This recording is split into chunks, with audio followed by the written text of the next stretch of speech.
Stay alert. Never know when those stormcloaked dogs might charge. Yeah, what he said. So, it's been 12 years since Skyrim released. And I can't even remember the day. I mean, did I pick it up at a 12 o'clock midnight launch in Australia, which would have been a day before America? Or did I have to wait until the middle of the day, if it was time appropriate for the United States, when it was their 12 o'clock, to be able to buy it in Australia during our time? I don't actually remember. I know I can see the physical case lying around somewhere. I see the black leather book with all the cheat codes I've written in it. The black leather book pretty much looks like a version of the Book of the Dragonborn. And I still have that. A bit torn and weathered, yeah, it's a bit aged, but I still got it. Skyrim, it's a wonderful game. It's not their best game. As an Oblivion first-time player, I will say Oblivion is probably their best story-driven and immersive game out, even though it looks and plays like a potato. But that is a taste of its time, I guess you could say. Now, well, there's so much to really talk about when it comes to this entire thing. When it comes, like 12 years of Skyrim, man. Like, my first Bethesda game was Fallout 3. I couldn't believe how wild that was. I actually dodged the game for like 2 to 3 weeks, I think, as a kid, because it looked like a Russian game, some Russian nuclear game. I didn't really want the whole. Because whenever like Russian games based in Russia games come out, it's always some fucking nuclear shit. And I didn't really care for that. But eventually I bought it, and I was amazed by how crazy, like, you know, you could go wherever you wanted. It was open world. You could move bodies around. You could ragdoll them. You could put a gun or any object in your inventory out on the open world and then place it on a table or something and decorate. I loved that. That was crazy to me. And I think maybe a few months after playing Fallout 3, I found Oblivion, which was my first Elder Scrolls game. And I remember looking at the back of the CD case. I think this would have been around 2008. You know where to find me. Possibly. And looking at the back of the case, seeing this sexy golden bitch, like, you know, sexy woman in gold and skimpy armor, and this cruel holy knight, and this big giant flesh monster thing, and I was like, that looks cool, man. So I went up to and I put it through, and the guy that told me, he goes, "Hey, you're that guy that, you know, that had Fallout 3 overdue for like 4 weeks." And I was like, yep. He's like, well, the same people that made this. I was like, oh yeah, cool, shit. So I played that, man. I was driven into a fantasy world of swords and magic and demons and all this sort of crazy crap, man. I absolutely loved it. Probably chucked me a year later or so. I'm on the PC. I finally got my first computer, and it wasn't anything grand, but it was able to play Fallout 3 and Oblivion. And I remember like a mod, it sticks in my head forever. And it's 2 mods actually. The Mystic Elf Race, wasn't too much into immersion back then, I don't think. And the Elsewhere mod. Someone, by the time I played it, had made a full Elsewhere province mod. And not too sure it was like 100% complete or done, but it was still pretty bloody good. I remember coming across my first orc tribe out in the desert. Like back then, this is before Skyrim, I had no idea that orcs were in tribes, you know, that they were tribal sort of people, until I come across a massive orc tribe in the Elsewhere mod. And then about 3 years later, I think Skyrim came out. Now, I was 17 years old. I had just graduated high school, I'm pretty sure. Like, I think I was a few days fresh out of high school. So I think we graduated in November. And I had 2 games that just recently come out I was really excited for, and that was Star Wars The Old Republic. So that CD lying around somewhere too, that case. And Skyrim. So I was living it good, man.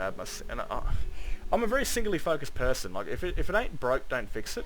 Like, I've been eating the same Subway, like it's the same type of Subway, for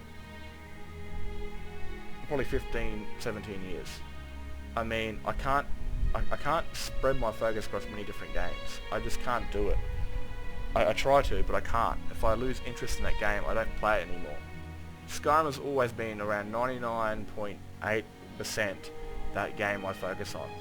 I mean, I stopped playing it for a bit when I played Fallout 4. I stopped playing it when it breaks, or I do something stupid which breaks it. And I stopped playing it for about 3 weeks when Starfield came out. And I want to address that, because I do a lot of Starfield videos. I like Starfield. It's not a bad game at all. It's just, being a person that uses mods and mods myself for so long, I don't want to touch a Bethesda game that doesn't have mods. Like, if it comes out, it's good for like about 3 weeks. But when you've done it all, I don't even think I finished it or completed like the side stuff, like the faction quest, but I will wait until mods come out to make the experience 10 times better, because mods are what make Bethesda games. Of course, Bethesda makes Bethesda games, and they're great and all, but there's only so much you can really do when it comes to the imagination once you've kind of exhausted your imagination in a Bethesda game. Mods expand that tenfold. Anyway, so I was 17 years old, just got out of high school, and this game came out. Now, I think I needed to wait like a few days because I needed to download a massive patch of Steam, so I went to my brother's place to actually like plug my PC in and play Skyrim on that. I think Skyrim was actually my very first Elder Scrolls game. My very first Bethesda game I never touched on the consoles. And I went to my brother's place, plugged it up. Actually, I remember that. Shit, I remember that. But I don't exactly remember what room I was in.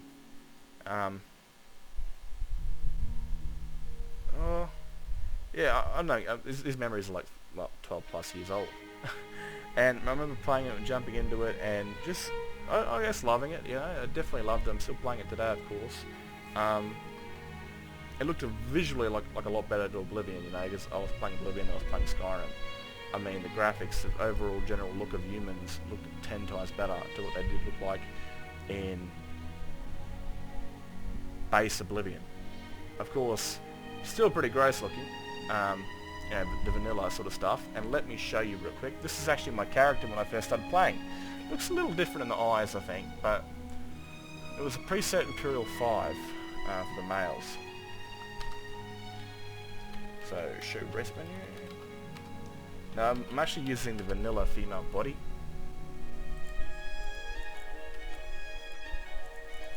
And I'll show you how gross it looks. Like, it's pretty much Oblivion style. Like, it's physically bleh.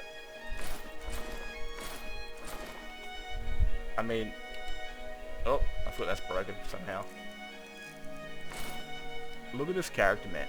Look at the feet. The feet don't even have like separate toe models. Like, it's just, it's like a PlayStation looking model, man. The feet is just all one mesh. There's no toes. And even like the underwear here, I think you can like clip through them. Like, yeah, there you go. You can clip through it, kind of see through your character, right there. So their models, their facial animation, the way that characters looked improved drastically from Oblivion, but under the armor was pretty much PlayStation 2 looking graphics. I think it was actually the PlayStation 2. It was pretty bad looking, but yeah, man, it was bloody crazy. Stay alert. Never know when those stormcloaked dogs might charge. Like you said again. And like, man, just modding came along, and just, I don't know, like, I remember 2012 when I started Women of the North mod, and it came from a mod called like Unique Followers something. It had like 3 followers around. I turned into something crazy. You've seen them today. They're walking around half naked. Every female that you see in my game that looks visually improved is my own work from the Women of the North. That started around 2012 when I was like 18, and particularly rather I played on the horny scale to like 99. What was I going to say? I forgot. Oh, there's a couple of things I wanted since 2012, and we've got one of them now. And one of them was the ability to change characters in game. You know, like physically add war paints, body paints to the face, the body, change their hairstyle, change their weight. I mean, this is a mod that I thought was impossible for many, many years, you know, and then eventually it came out. And I didn't even use it for a year because it bugged out all my characters and made it go pink, so I thought it was a bug before I realised that it was something that I was doing when I was cleaning my saves. I was bugging my own game. But I've now got a mod where I can physically change the appearance of all my characters. I mean, Centaurus here, when he starts off, his weight isn't 100, his weight's like 50. And he's got no beard, he's got no facial scars. He's a physically in-game edited NPC. The other thing I really wanted, and I still want to this day, playing Skyrim for 12 years, is the Beyond Skyrim series. I mean, the ability to go to Cyrodiil, to High Rock, to Hammerfell, to Morrowind, to Elsewhere, to Blackmarsh. Even now, the latest project of theirs is Valenwood, the Wood Elven's homeland. They've got 2 other little projects. They've got Roscaria, which is like a Nordic island off the coast. You know where to find me. And then Altmora, the original homeland of the Nordic people, and froze over. The only project I think they don't have at the moment is Somerset Isles. Everywhere else in Timberhill they're working on, but not the Somerset Isles, as far as I know. But other than that, that's a project that I'm really excited for the future of Elder Scrolls, and I do believe that their first project, which is Cyrodiil, will come out before Elder Scrolls 5. And even if it doesn't come out before then, we've got things like Sky Oblivion, the remake of Oblivion, in the Skyrim engine, which is going to be amazing.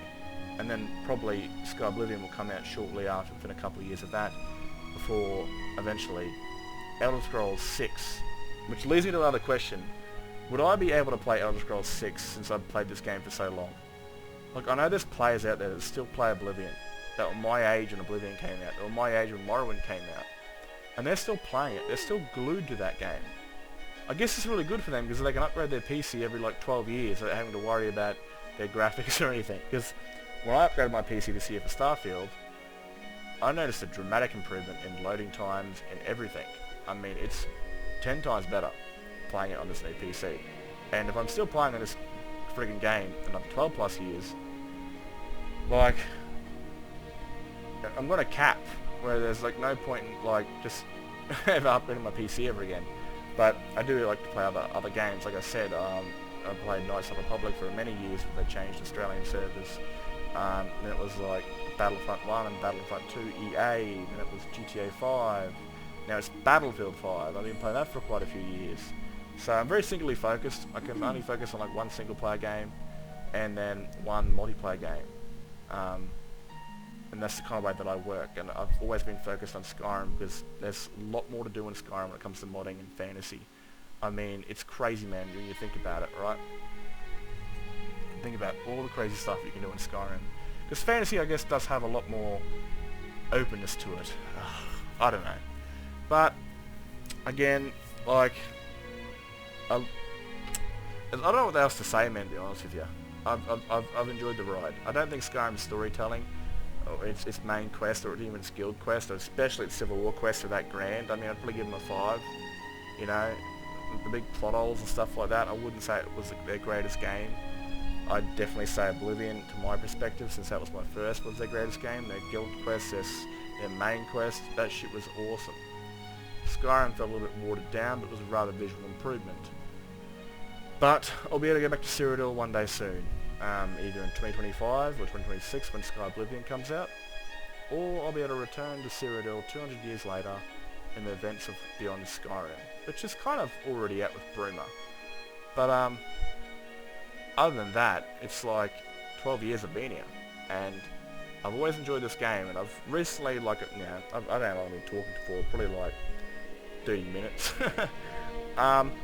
started doing story-based sort of things, where I can sort of record a story and tell it like, and sort of have it dialogued, that's what I'm looking for, narrated by the character that plays it. So when you hear Centaurus here, Stay alert. Never know when those storm-cloaked dogs might charge. you're going to hear him talking about what he's doing, You know where to find me. what he's thinking at this time. And sometimes it's told like it's happening right there, and sometimes it's told like it's a day after.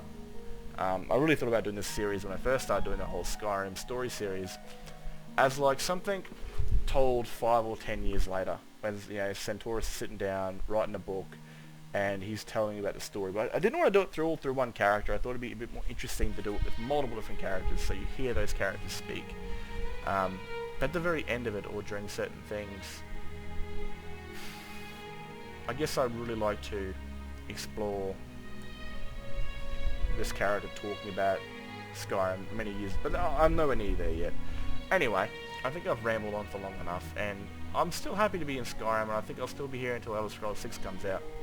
I might even come back to Skyrim once Elder Scrolls 6 is out, because Skyrim has driven roots in, man, for 12 years, and it's going to be hard for the Elder Scrolls 6 to compete with Skyrim's success. And it's, you know, Skyrim's success is crazy. I really think Bethesda bottlenecked himself with this game, and I very well might still be here in 15 years, 20 years, when Elder Scrolls 6 is still getting played, because there's just so much I like about Skyrim modding and storytelling, or that I can do, that I don't know if whatever I don't know if Elder Scrolls 6 can compete. I'll still definitely play it and no doubt love it, but will it really live as long as Skyrim? Those are questions for a much later date. Video, I'm still kicking. If I'm still breathing by the time Elder Scrolls 6 comes out, then I'll definitely do that video in the years to come. But there's still lots more stories to come. There's still Sky Oblivion to come, and there's obviously Beyond Skyrim projects in the future to come. Anyway, I hope you guys have enjoyed this sort of personal video of why I guess I've been with Skyrim for now 12 plus years. I hope you've enjoyed, apart from this filthy looking vanilla character. Anyway, I'm going to get out of your hair. Hope you guys have enjoyed, and yeah, happy 12 years Skyrim.